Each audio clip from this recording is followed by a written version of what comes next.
কাজিৰঙা চাহ বাগিচাত দ্বাদশ বাৰ্ষিক কৰম পূজাৰ দুদিনীয়া বৰ্ণাঢ্য কাৰ্যসূচী কালিৰ পৰা আৰম্ভ।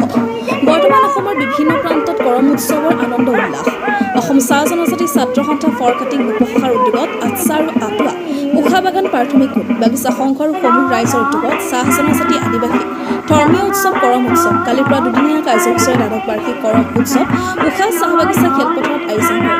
তদুপলক্ষে কালি পুৱা ভাগৰ পৰা বিভিন্ন কাৰ্যসূচী ৰূপায়ণ কৰি সন্ধিয়া কৰম দান স্থাপন আৰু মাংগলিক কাৰ্যসমূহ আৰম্ভ কৰে। মিনেশ্বৰ নাগবংশী নকুল তাঁতী আৰু কুবেৰ তাঁতী ৰাতি আখৰা মুকলি কৰে অনুৰাধা তাঁতী আৰু নুহিতা তাঁতীয়ে আখৰা মণ্ডলৰ তালে তালে আখৰাৰ মণ্ডলৰ তালে তালে ঝুমুৰ নৃত্য প্ৰদৰ্শন কৰে বাগিচাৰ যুৱতীসকলৰ লগতে গোলাঘাট জিলা বিজেপিৰ উপ সভানেত্ৰী ৰাজশ্ৰী বৰাই। ৰাতিলৈ স্থানীয় শিল্পীৰ দ্বাৰা সাংস্কৃতিক অনুষ্ঠান আয়োজন কৰে। আজি দিনৰ ভাগত বিভিন্ন প্ৰতিযোগিতা আয়োজন কৰিছে। নিশালৈ আমন্ত্ৰিত শিল্পী ৰিয়ান্স এছ সংগীতানুষ্ঠান। সেয়েহে সমূহ ৰাইজৰ উপস্থিতি কামনা কৰে আটছাৰ বিষয়ববীয়ে। গোলাঘাটৰ পৰা তুতুমণি বৰাৰ ৰিপৰ্ট MK নিউজ।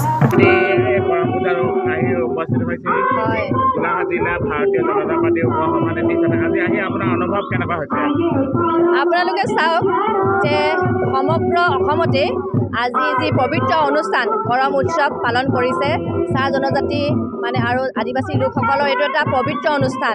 আৰু এই অনুষ্ঠানটোত আমি চাবলৈ গ'লে এনেকুৱা লাগে যে কৃষিভিত্তিক, কিন্তু ইয়াতে যি সৃষ্টি আমি আজি এই গোলাঘাট সমষ্টিৰ উষা বাগান চাহ খেলপথাৰত যি আমাৰ আদিবাসী ছাত্ৰ সন্থাৰ বিষয়ববীয়াসকলে ইমান সুন্দৰকৈ এই অনুষ্ঠান আয়োজন কৰিছে।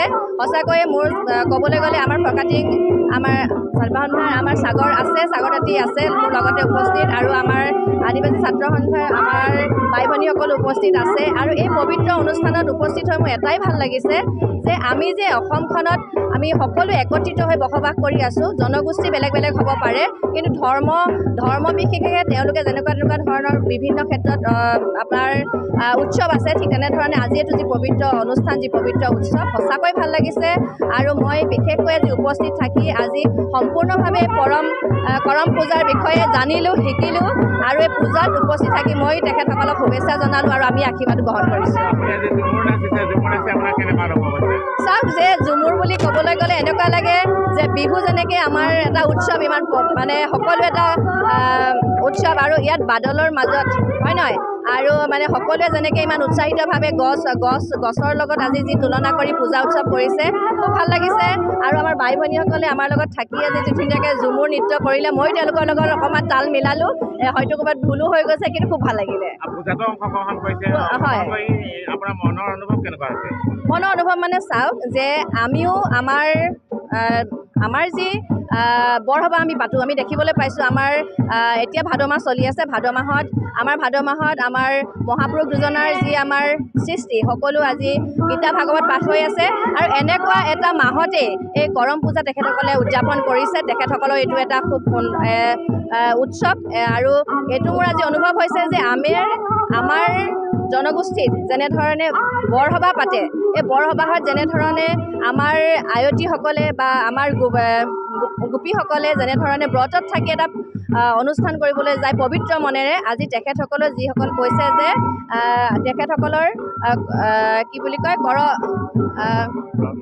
কৰমপতিসকলে যেনেধৰণে তেখেতসকলে ব্ৰতত থাকি এক ঈশ্বৰক ভাবি তেখেতসকলে আজি যি পূজা আয়োজন কৰিছে, এই পূজাত তেখেতসকলে একদম নিজকে উৎসৰ্গিত কৰিছে। আৰু ভাল লাগিছে যে এইটো বিষয়ে আমি জানিব পাৰিলোঁ, সাগৰ তাঁতীৰ পৰা জানিব পাৰিলোঁ যে আজি 5 দিন তেখেতসকলে যি এইটো বীজ সিঁচি তাৰ পৰা যেনেধৰণে এটা গছৰ গজালি মেলাইছে, সেই গজালি আজি সম্পূৰ্ণভাৱে এটা ৰূপ আমি দেখিবলৈ পালোঁ। ভাল লাগিছে। আৰু তেখেতসকলৰ জনবিশ্বাস যে তেওঁলোকৰ জনগোষ্ঠী জনবিশ্বাস কৰি আহিছে যে এই যি বীজ তেখেতসকলে শস্য সিঁচে, শস্যৰ পৰা যেতিয়া তেখেতসকলৰ গম পায় যে বীজ তাৰপৰা অংকুৰিত হৈ তেনেধৰণে উজ্জীৱিত হৈ উঠিছে ইমান সুন্দৰভাৱে, তেখেতসকলে কৈছে যে এই বছৰটো সমগ্ৰ ভাৰতবৰ্ষ যেন খুব এটা শান্তিপূৰ্ণ পৰিৱেশত যাব বুলি তেখেতসকলে আমাক জনাইছে।